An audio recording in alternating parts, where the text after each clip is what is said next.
কিছু বলিনি। তুমি তো বললে কি বলেছিলাম। বাচ্চার মতন কিরকম একটা আওয়াজ করছে আর বলছে যে কে ধর। আচ্ছা ঠিক আছে, তুমি গলা টিপে ধরেছিলে কেন? তো ছোট ছোট ভাই হয়তো, তুমি গলা টিপে কেন ধরেছিলে? মিথ্যা করে বলেছি যে ধর, ওই সত্যি করে চলে গেছে। কে চলে গেছে সত্যি করে? গলা টিপে ধরেছো?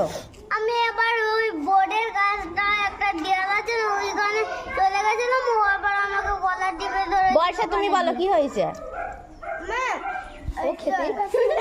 বর্ষা তখন ছিল না। দাঁড়াও, বর্ষা ছিল না? হ্যাঁ হুম, আচ্ছা সরি বলো, সরি বলো, বলো সবাই সরি বলো। তুমিও সরি বলো, কান ধরো দিয়ে হাত মেলাও, হাত মেলাও, বন্ধুদের সাথে হাত মেলাও, হাত মিলিয়ে নাও, মানে হ্যান্ডসাম হাত মেলাও, বন্ধু বলো বন্ধু। ঠিক আছে, যাও খেলা করো গিয়ে।